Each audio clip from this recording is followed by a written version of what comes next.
शादीशुदा महिला से दोस्ती बढ़ाने के तरीके। सम्मान और समझदारी के साथ शादीशुदा महिलाओं के साथ दोस्ती या नज़दीकी बढ़ाने की चाहत कई लोगों में होती है, लेकिन यह एक संवेदनशील विषय है।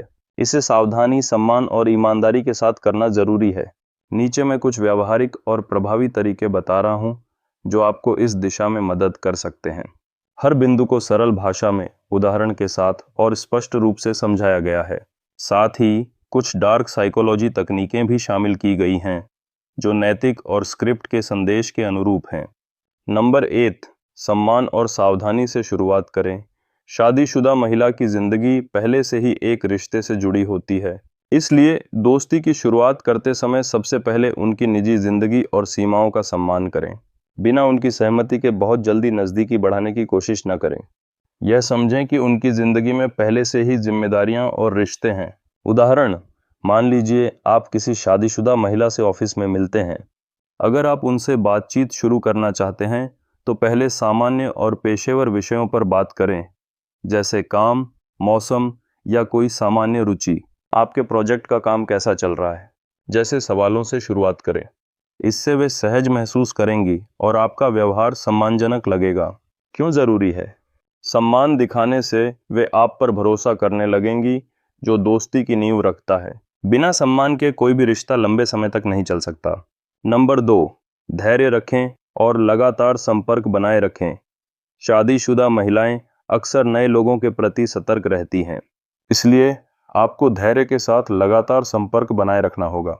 इसका मतलब यह नहीं कि आप हर समय उनसे बात करें, बल्कि नियमित रूप से हल्के फुल्के तरीके से उनकी ज़िंदगी में मौजूद रहें। उदाहरण, अगर आप किसी शादीशुदा महिला को पड़ोस में या सामाजिक समारोह में मिलते हैं, तो हर बार हल्की सी मुस्कान के साथ हेलो कहें। समय के साथ वे आपको देखकर सहज होने लगेंगी। उदाहरण के लिए, अगर आप उन्हें बाजार में देखते हैं तो कुछ इस तरह कह सकते हैं, आप यहाँ अक्सर आती हैं। यह दुकान तो बहुत अच्छी है। इससे बातचीत स्वाभाविक लगेगी। क्यों ज़रूरी है? बार बार संपर्क से वे आपको नोटिस करने लगेंगी और धीरे धीरे आपके साथ सहज हो जाएंगी। जल्दबाजी से बचें, क्योंकि यह विश्वास तोड़ सकता है। नंबर 3, उनकी भावनाओं को समझें और सुनें। शादीशुदा महिलाएं कई बार अपनी शादीशुदा जिंदगी में वह प्यार, सम्मान या ध्यान नहीं पाती जिसकी वे हकदार होती हैं।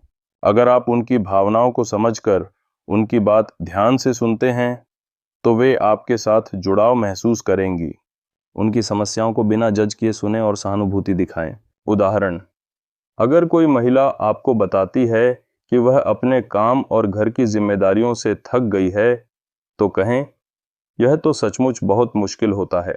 आप इतना सब कैसे मैनेज करती हैं? यह दिखाता है कि आप उनकी परेशानियों को समझते हैं और उनकी कद्र करते हैं। क्यों ज़रूरी है? और जब कोई महिला महसूस करती है कि आप उनकी भावनाओं को समझते हैं, तो वह आपके साथ खुलकर बात करने में सहज होती है। यह दोस्ती को गहरा करता है। नंबर 4, सच्चाई और आत्मविश्वास बनाए रखें।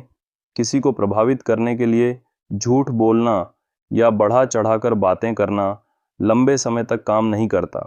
इसके बजाय अपने असली व्यक्तित्व को सामने लाएं और आत्मविश्वास दिखाएं। आत्मविश्वास का मतलब दिखावा करना नहीं, बल्कि अपने आप में सहज होना है। उदाहरण, अगर आप किसी शादीशुदा महिला से बात कर रहे हैं और वह आपसे आपके काम के बारे में पूछती है, तो सच बताएं। जैसे, मैं एक छोटी कंपनी में काम करता हूं और मुझे अपने काम से सीखने का मौका मिलता है। यह सच्चाई और आत्मविश्वास दोनों दिखाता है। झूठ बोलकर कहना कि मैं कंपनी का मालिक हूं, बाद में परेशानी खड़ी कर सकता है। क्यों ज़रूरी है? सच्चाई से विश्वास बनता है और आत्मविश्वास आपको आकर्षक बनाता है। झूठ का पर्दाफाश होने पर रिश्ता टूट सकता है। नंबर 5, दूसरों से तुलना न करें, अपनी खूबियां दिखाएं। अपने आप को दूसरों से तुलना करने के बजाय अपनी खूबियों पर ध्यान दें। हर इंसान में कुछ खास होता है और आपको वही सामने लाना है। यह दिखाएं कि आप एक अनोखे इंसान हैं, बिना किसी और से बेहतर होने की कोशिश किए। उदाहरण, अगर आप किसी महिला से बात कर रहे हैं, तो यह कहने के बजाय कि मैं अपने दोस्त से बेहतर हूँ, कुछ इस तरह कहें, मुझे खाना बनाना बहुत पसंद है, खासकर देसी खाना। कभी मौका मिले तो आपको मेरी स्पेशल बिरयानी ज़रूर खिलाऊंगा। या आपकी खूबी को हल्के फुल्के अंदाज में दिखाता है? क्यों ज़रूरी है? हम तुलना करने से आप कमज़ोर दिख सकते हैं, जबकि अपनी खूबियों को दिखाने से आप आत्मविश्वास और आकर्षक लगते हैं। नंबर 6, डार्क साइकोलॉजी, सूक्ष्म प्रशंसा का उपयोग। करेन डार्क साइकोलॉजी का एक तरीका है सूक्ष्म और सच्ची प्रशंसा करना, जो उनकी भावनाओं को प्रभावित करता है। ऐसी प्रशंसा करें जो उनकी खूबियों को हाईलाइट करे, लेकिन बहुत स्पष्ट या बनावटी न लगे। इससे वे आपके प्रति आकर्षित हो सकती है। उदाहरण, अगर आप किसी महिला से मिलते हैं और वह बहुत मेहनती है, तो कहें, मैंने देखा कि आप अपने काम को कितने ध्यान से करती हैं। यह बहुत कम लोग कर पाते हैं। यह प्रशंसा उनकी मेहनत को महत्व देती है और स्वाभाविक लगती है। क्यों ज़रूरी है? सूक्ष्म प्रशंसा से उनकी भावनाएं सकारात्मक होती हैं और वे आपके साथ सहज महसूस करती हैं। यह तकनीक नैतिक है, बशर्ते आप सच्चाई से प्रशंसा करें। नंबर 7, डार्क साइकोलॉजी, उनकी ज़रूरतों को समझें और छोटे छोटे एहसान करें। लोग उनसे आकर्षित होते हैं जो उनकी छोटी मोटी ज़रूरतों को समझते हैं और उनकी मदद करते हैं। डार्क साइकोलॉजी में इसे रेसिप्रोसिटी कहते हैं। जब आप किसी की मदद करते हैं तो वे आपके प्रति कृतज्ञता महसूस करते हैं और आपके करीब आते हैं।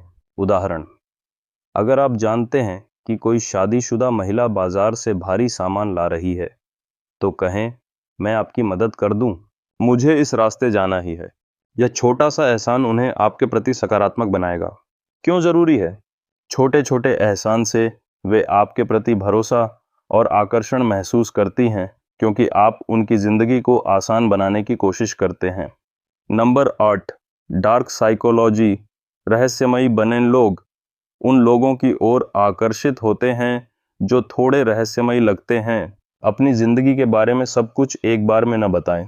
धीरे धीरे अपनी कहानियाँ और अनुभव साझा करें ताकि उनकी उत्सुकता बनी रहे।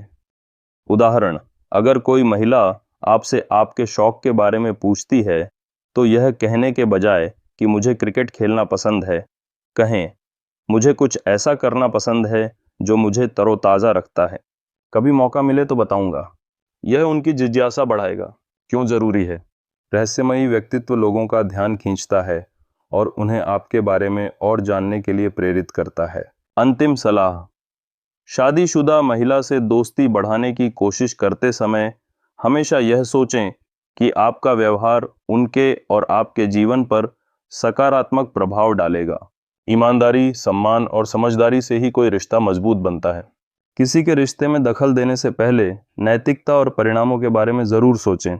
अगर आप सही इरादों के साथ आगे बढ़ते हैं तो आप न सिर्फ दोस्ती बना पाएंगे, बल्कि आपका आत्मविश्वास और व्यक्तित्व भी निखरेगा।